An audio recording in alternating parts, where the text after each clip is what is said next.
यवतमाळमधल्या आर्णी केळापूरचे भाजपा आमदार राजू तोडसाम यांनी एका सोशल मीडिया प्रमुखाला मारहाण केल्याचं कळतंय। व्हॉट्सअप ग्रुपवर पोस्ट व्हायरल झाल्यानं हा सगळा प्रकार उघडकीस आलाय। रुपेश टाक असं या पदाधिकाऱ्याचं नाव असल्याचं कळतंय। कपिल शामकोर आमचे प्रतिनिधी आपल्या सोबत आहेत। कपिल, काय सगळा प्रकार आहे?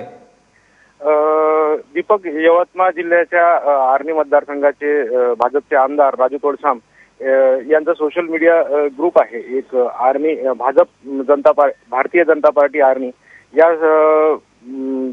ग्रुपचा प्रमुख आहे रुपेश टाक यांनी एक पोस्ट टाकली आहे, त्याच्यामुळे आमदाराची बदनामी झाली। त्याच्यात असं लिहिलं आहे की आमदाराच्या पाठीमागे लागू नका आणि माझा 2.5 वर्षाचा अनुभव आहे, 10% असेल तरच बोला, पक्षाचे काम करत राहा आणि मी पोटतिडकीने बोलतो आणि माझे या सर्व बोलण्यामुळे पद जाऊ शकते, ताकद जात नाही, अशा पद्धतीचा एक पोस्ट त्यांनी सोशल मीडियावर व्हायरल केली होती।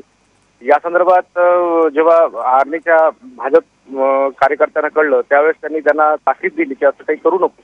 मात्र त्याचा प्रकार सुरू होता असं आमदारांनी सांगितलं आणि वारंवार ते रात्रीच्या दरम्यान फोन करायचे रुपेश टाक आमदार राजू तोडसाम यांना।